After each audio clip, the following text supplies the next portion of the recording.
Arkham City was one of my favorite games growing up. It had a great story, was fun to replay, and gave an authentic Batman experience. But since I like to torture myself, I did the Barbara Gordon challenge to beat Arkham City without walking, running, or crouching in New Game Plus, because I hate myself. But another reason so I can use every gadget from the beginning of the game to help me maneuver through Arkham City. So sit back and relax as I jump and cape my way through the entire game. So help me God. Bruce decides to get into politics, but he forgets the first rule. His NordVPN subscription expires, and a hacker exposes his search history. After he gets kidnapped, Hugo Strange gives Bruce the angriest blowjob I've ever seen. And seeing that he has a saw kink, we get the hell out of there. We don't want to be a part of his 50 Shades of Strange. Isn't Deadshot supposed to be white? We're not going to talk about that. To preserve my virgin butthole, they say to fight the biggest, toughest guy in prison. But we say fuck that and take on the whole prison yard. And the smallest, weakest guy in the prison comes to see us. Oswald tries to get us to check in with them, but he doesn't know that I'm built different. And this is my yard now. Bitch. And yes, the no walking rule applies to Bruce. I was flopping like a fish out of water. I had my struggles climbing and jumping the gaps, but in a bastardized version of parkour, we make our way up the buildings, over the Ace chemicals, to suit up, becoming Vengeance, the Knight, a guy in a flying rolling costume, the Batman. And this is where the challenge really begins. Our first paraplegic mission is to make our way to the courthouse to save our favorite cat burglar from DC's Dr. Jekyll and Mr. Hyde. While my feet were flaccid, my fists were fully erect and dishing knuckle sandwiches and brainbusters to everyone in a 20-foot radius. There's a loophole in the no walking rule, thanks to free flow combat. With the directional flick of my joystick, I'm able to move Batman without using movement inputs, and as long as my combos are 5 hits or more, I can instant KO a thug with a special takedown. Without that game developer blessing, my job would have been a lot harder.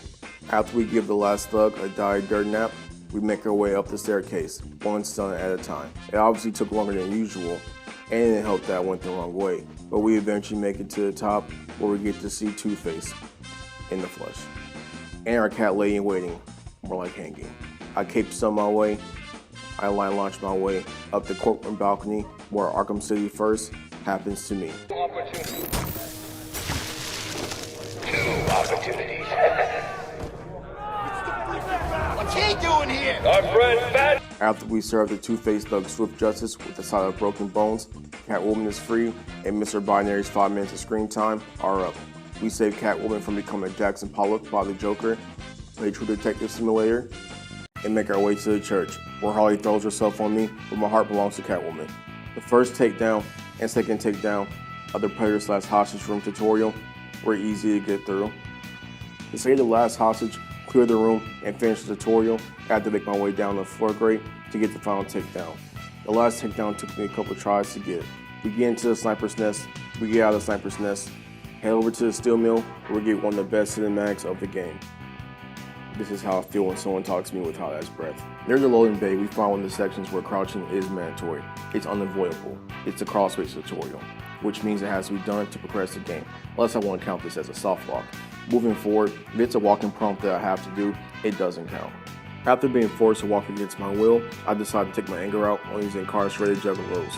Thanks to New Game Plus, the blade dodge takedowns help me clear the room quicker, but don't worry, I won't have a lot of those this run.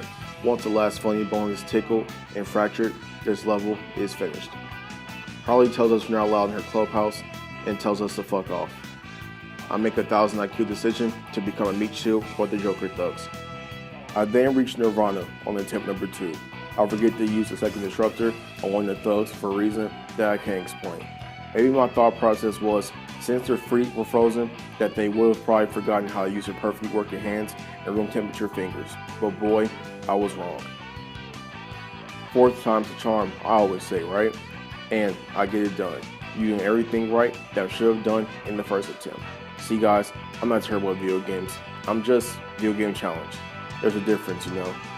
I swear. Please believe me. One room later, our next objective is to rescue Dr. Stacy Baker in our first prayer mission in the game so far.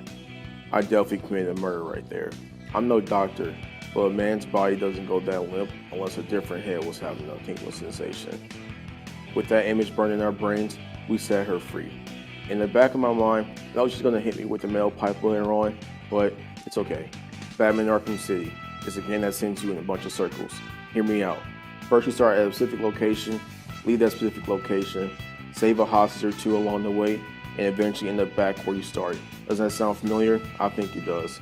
After I give Joker and Harley an extreme home makeover with an awesome pyrotechnic show on my behalf, but my gratitude was thanked with a kick in the face by the buff Russian version of the Joker, who really took a liking to the ideas of Marxism with a pretty accurate stage name, if I say so myself, who hits like a truck, but he's allergic to cape stunts and repeated punches to the gut and torso. And he eventually goes down like the rest of them, but with a bit of a hiccup. You should go to a doctor for that. As it pertains to Catwoman, this video isn't about her. This is a Batman challenge video, and it's only for the boys. But I can't forget to mention Sexy Red. I will pay early access for this game. I will stay all night for this. Back at the Funhouse, Joker parties like it's the 1980s again, and gives Batman AIDS.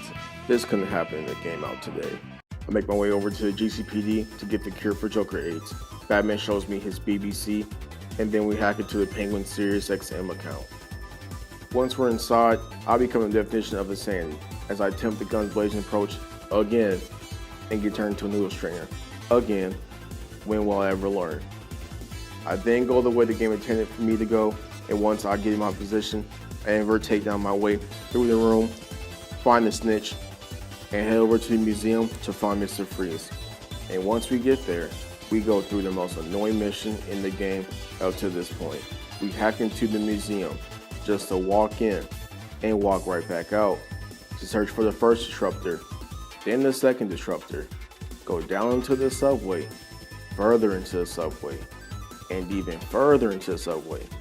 Take out the inmates guarding the last disruptor, destroy the final disruptor, and head back to the museum to repeat step 1 of the mission. The Penguin must have Roman Empire fetish because he calls this place a gladiator pit and he seems to enjoy watching sweaty men touch each other for his enjoyment. But joke's on him because I too like seeing sweaty men touch each other, but it's not for my enjoyment, it's for research. There's a difference. Rescuing the 3 cops is the easiest mission in the entire game, and I definitely finished it first try without any problems. We perform our mandatory slide, meet the Hammer's twin brother, Communist Johnny Sins, who just like his brother, hits like a truck, and is allergic to cape stunts and repeated punches to the gut and torso. We rescue Freeze, threaten to kill him, and then give him back his serum. We get the Freeze gun override, and there's another mandatory walking section you have to go. Here's the problem. You can't use the override from afar, but I'm not supposed to walk. If I jump to get close to the Penguin, I get killed. Now, if I get in the range and use it and jump to get closer, I get hit. So, the only way to pass this section, the only way, is to hold down the gun override and walk as it's held down. Could you find a way around this? Then let me know in the comments. We get to our first boss fight, Papa Smurf with the gear addiction. His first and second phases were absolute cakewalks, and we only started having trouble with him once he reached the third and final phase of the fight, where patience was my #1 enemy. If he wasn't sending shockwaves into the floor, it was me mistiming the electricity. I started to clench my teeth with explosive gel in hand and risked it for the biscuit. Every time I dove in, I knew there was a chance for death, but fortune favors the bold, and just like that, we defeated our first boss of the game. Batman commits some gray area murder here, but I'll allow it, because you get the second most satisfying beatdown of the game, and now my seat is sopping wet. The walking deep freezer puts Penguin in this new cage and drops a bombshell on us. We say he who shall not be named, and this is a good example on why you shouldn't skip out on leg day, fellas. Trust me. Back to the outdoors, we get into our NCIS bag. We're accurately tracking more female blood than your girlfriend's period tracker app, assuming you have a girlfriend. I catch up with Miss PMS and go through another difficult no walking challenge, speed bump.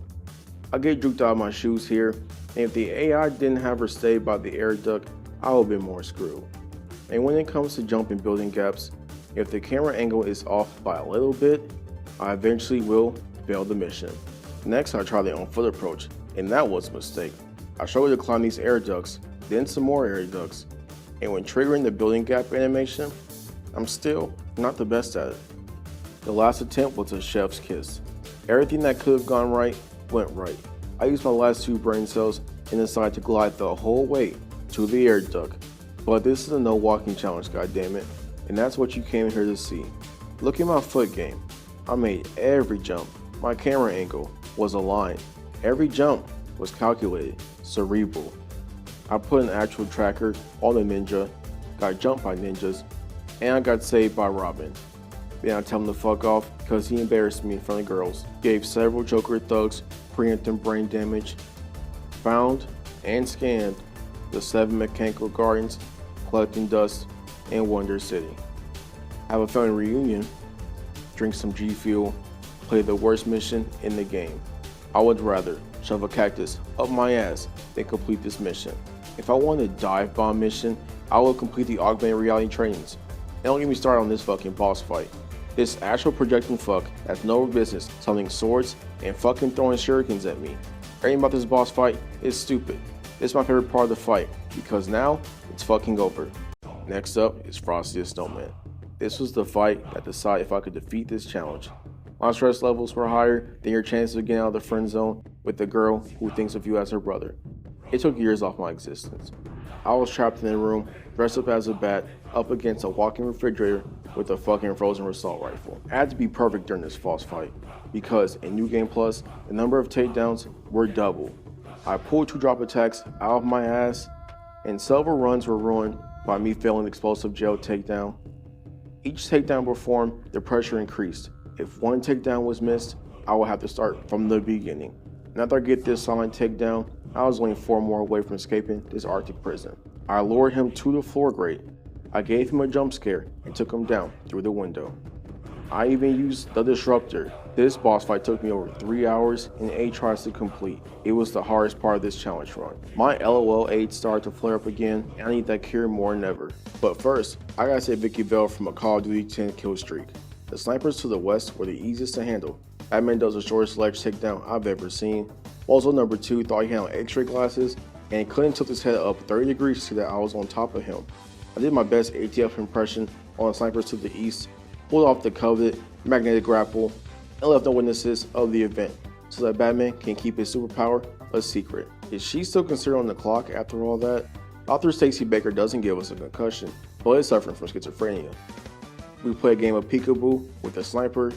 Joker gives us a Neutrogena sponsorship ad. This is what I envision bad parts of England are like. And here's rare footage of a blade dodge takedown.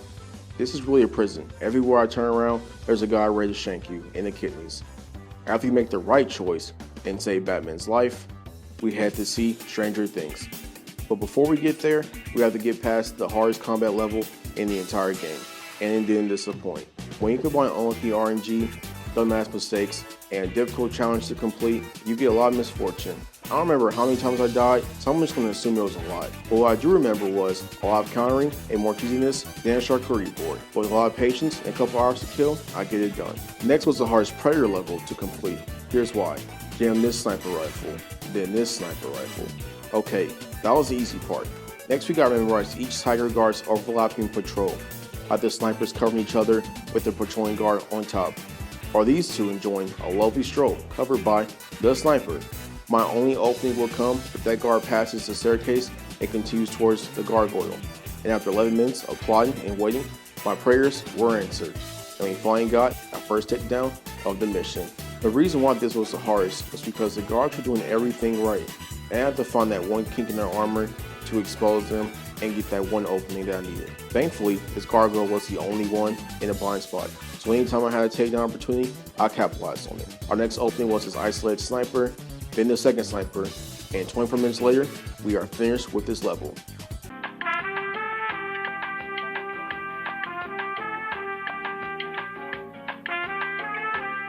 After what I endured in the last 2 missions, the observatory deck was a laughable excuse for a challenge for the likes of me. I even finished it on the first try, which was a rarity during this challenge, but that just shows how much I've progressed through this whole game and through this challenge. And once the last guard got his complimentary nose job and dental surgery, I used my big boy brain to come up with a way to skip the climb up the tower because I'm in too deep to fail this run now and fall for their dirty tricks. Tightrope walking is still walking, and like the chat I am, I get the job done. We are now in the same room as Hugo Strange, and the only thing standing in my way from getting my hands on him are these tiger guards. I use my favorite takedown of the game and do it again. I know this is supposed to be the hardest predator mission of the game, but I was locked in more than your hopes that your dad would come home with that pack of cigarettes and gallon of milk that he had promised to you so long ago. Hugo Strange gets double crossed, and Ra's al Ghul turns himself into a human shish kebab. 3 days and 13 hours later, we've reached the final arc of this game. Taking out these gateway snipers was all about positioning myself at the right spot, get solid takedowns instead of becoming a life-size cheese grater. One by one, the snipers took a dose of Dark NyQuil and a quick 1 hour CTE nap, and before you knew it, we were on our way to fight Clayface, aka Evil Gumby. When we meet Diarrhea Man, I shit you not, he was the easiest boss fight of the game. It was designed for this run. It was jump out the fucking way boss fight. I just posted him with some Canadian grenades and baited him to conveniently place military grade explosives. And if you think about it, Bruce's parents are like a block away from here. And in the second phase, it's rinse and repeat. He wasn't even kind enough to stand next to explosives, so I don't have to do any of the work. And for that, he was a true MVP of this boss fight. After we slice and dice Skippy Toilet one last time, we're back in the Lazarus Pit bathhouse for the last part of the fight. And these claymations were kicking my ass. After every evade, slice, and counter, a Clayface Jr. would sucker punch me and knock my health down lower and lower. It got to the point where I started to count the seconds between each time Clayface emerged from the silly putty. Well, I clutched up, took my time, and channeling all my Batman Arkham City experience to nut up and put up a W one last time. I could see the finish line. Nothing was going to get in my way of beating this challenge. I was one hit away from failing to beat this boss fight first try, but I didn't. And this is the only time that I would do it. Batman shows us his 2 Girls 1 Cup 2 audition. We take the secret Magic Johnson cure for Joker AIDS. Get a friendly reminder as to why Batman doesn't kill. Clayface gets a fate worse than death. Joker finally gets his death. And that's the end of the No Walking Challenge. So, now to answer your question, can you beat Batman Arkham City without walking? Absolutely, if you don't count the handful of mandatory sections where you have to. If you do have to count those, go fuck yourself. Taking away a core element of the game was going to be a difficult thing to do. But when that element is seen as second nature, it seems next to impossible. There were times where I could have caved in for the easier route, but I stuck to my guns. I have a newfound respect for the video game essay and gaming challenge YouTubers. This video went from 617 minutes to ever how many you see on your screen right now. I played for about 14 hours and edited for over 2.5 weeks. So thank you to whoever is still watching the video at this point. And remember, have fun, be safe, and be smart. See ya. To anyone asking if I followed the rules of the challenge and the Catwoman missions, yes, I did. But this video wasn't about her. It was about Batman. It was for the boys, the men of culture. But man, she's fine.